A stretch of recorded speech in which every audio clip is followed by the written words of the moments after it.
Disclaimer. These views, opinions, statements expressed in this presentation are my own and do not necessarily reflect the official position, policies, or endorsement of any organization, institution, entity with which I am affiliated. So now this can be switched off so I can directly engage the audience.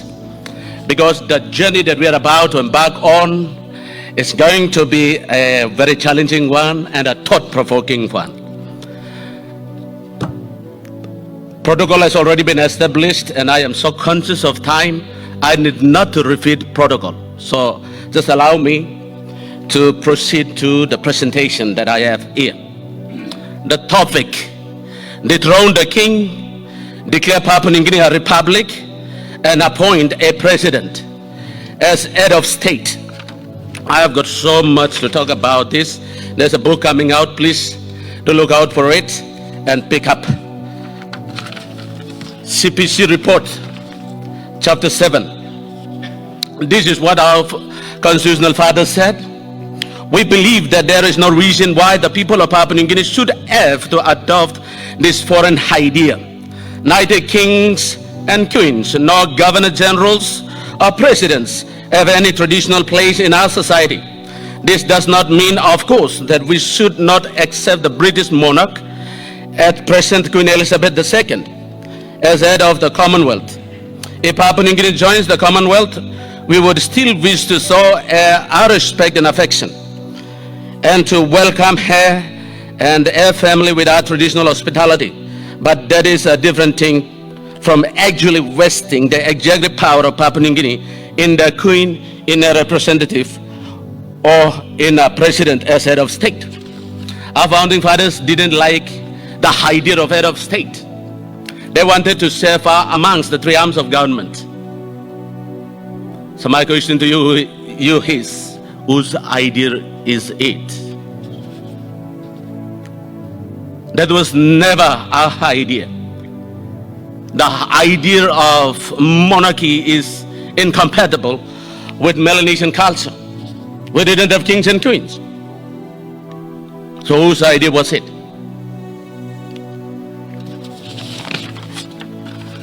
But then Lord Mountbatten came to the source of Papua New Guinea. He made 2 visits to Papua New Guinea leading up to the Constitution. Lord Mountbatten was a cousin of Queen Elizabeth II. Out of respect, I interviewed Dr. John Momis the other time, and he said, out of respect, the government decided to adopt the British monarch as head of state. So I am focusing my presentation on sections 82 to 85 of the Constitution. Section 82 says, Her Majesty the Queen, having been requested by the people of Papua New Guinea through the Constituent Assembly to become Queen and head of state of Papua New Guinea, which she has graciously consented so to become, is the Queen and head of state of Papua New Guinea. Section 83, these provisions making reference to the Queen are also extended to her heirs and successors. Section 84, the head of state takes precedence in rank over all Papua New Guineans, and immediately after the head of state is the Governor General, and full stop. Section 85 talks about realms and all this. Let me read to you. Section 82, Her Majesty, the people of Papua New Guinea requested. But our founding fathers didn't. They recommended against. But our constitution is saying that we requested and the Queen accepted. And now this is what the constitution says. The Queen Elizabeth II is now the Queen and head of state, 2 things at the same time. And these provisions are now extended to the heirs. So now in this case, King Charles III. So your constitution says that you have a king and head of state. So all these times we've been misled to think that ours is a sovereign independent nation. We have never been, and we will never be unless we do something to this. In a domain where our sovereign rules, that is known as kingdom. So yours has been a kingdom of Papua New Guinea, but you have been misled to think that yours is a sovereign nation. Because your constitution says that you have a king. It's the king of Papua New Guinea. In the kingdom you don't have citizens. You have subjects. So all of you sitting here are subjects of the king.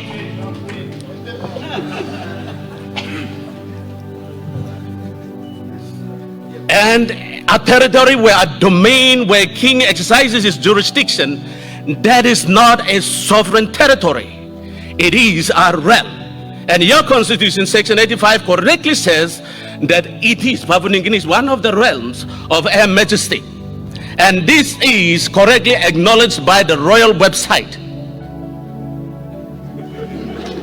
saying that Papua New Guinea is one of the 14 realms of the Commonwealth. Fellow Papua New Guineans, you have been misled to think that yours nation has been an independent nation, but today I stand here to say to you that your nation has never been an independent nation.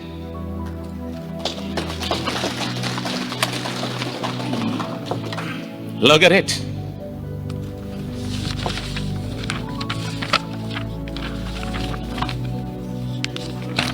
So I realize that if you have a king as we have, unlike the Solomon Islands Constitution, which is only says head of state, ours is different. It's the king of Papua New Guinea, or queen of Papua New Guinea, and head of state. So man, yours is a kingdom. We have got two kingdoms in the Pacific, the kingdom of Tonga and the kingdom of Papua New Guinea. Only recently, on the 12th of March 2025, we have changed the name of Papua New Guinea, section 1 of the Constitution, from independent state of Papua New Guinea to independent and Christian state of Papua New Guinea. So you might as well call yourselves the kingdom, Christian kingdom. I don't know how to put it, but help me to put it, because that's who you are. Okay, I am very mindful of the time, the economic implications. Whatever we do has implications. The economic implication is that on the 6th of November on the 6th of November 1884, when British Papua was declared a British protectorate, the Union Jack was raised here and it has never been lowered. We have only lowered, not broke it into fishes, according to the words of Sir John Guise. And Union Jack is still flying over and above your black and gold. You can be the heads of the three arms of government, but there is a monarch who reigns over you all, and you are all subject to. The economic implication is the government house just across Kanedobu is an extension of Buckingham Palace. Buckingham Palace is ruling Papua New Guinea through government house. But as is customary of a kingdom, subjects must foot the bill. So Papua New Guinea taxpayers are footing the bill to maintain the extension of Buckingham Palace. Political implication. You, through the Constitution, section 82, you have surrendered national sovereignty, something which nations got to war to preserve, but you have surrendered it on a golden plate to Buckingham Palace. You decided to vest judicial power in the judiciary, which is an institution. You have decided to vest the legislative power in the legislature, which is an institution. But you have decided to vest executive power not in an institution, but in an individual. Section 138 of the Constitution. That is, the head of state is not an institution, but is an individual. Should have been vested in the National Executive Council. You have given sovereignty away. You have given power away. Legal implication. Now I'm coming to legal implication. No law comes to pass until Buckingham Palace says so.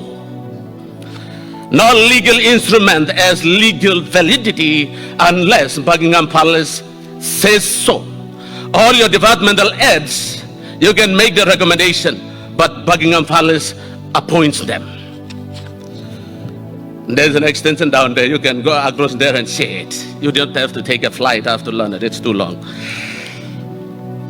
Government contracts in excess of 10 million plus. Buckingham Palace, through the extension here, must give the endorsement. So who has the legal authority over this nation?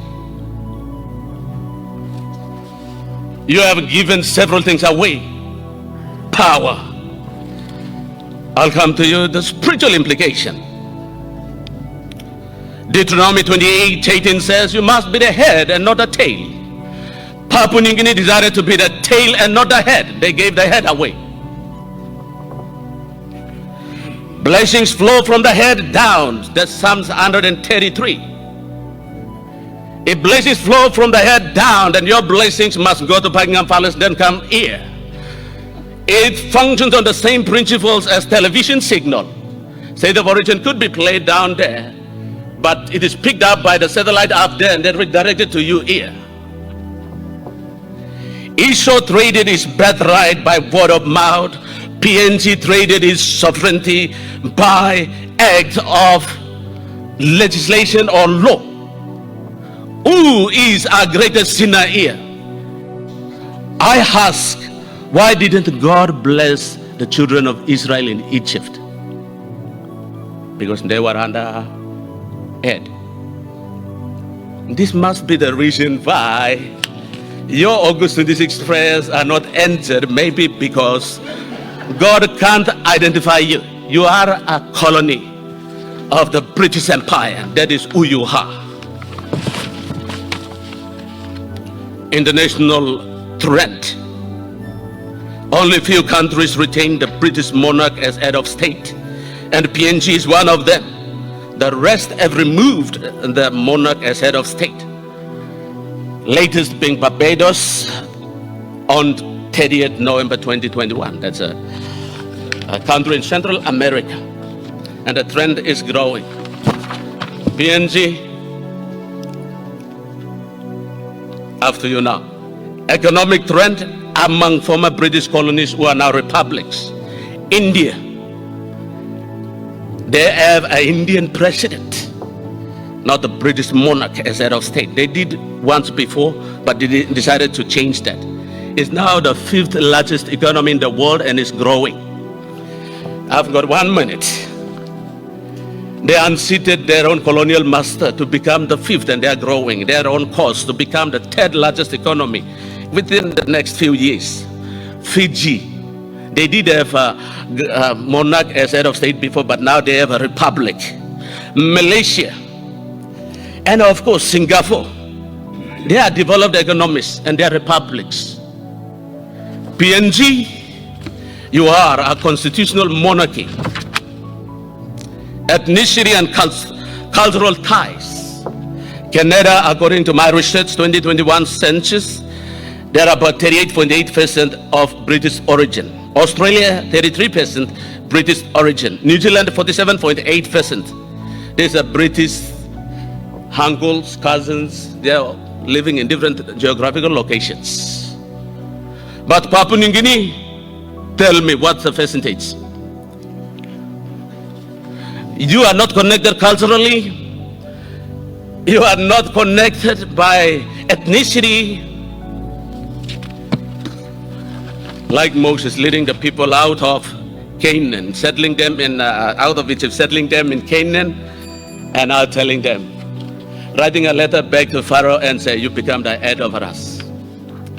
As long as you have Pharaoh over you, you will never, spiritually, legally, economically, politically, culturally.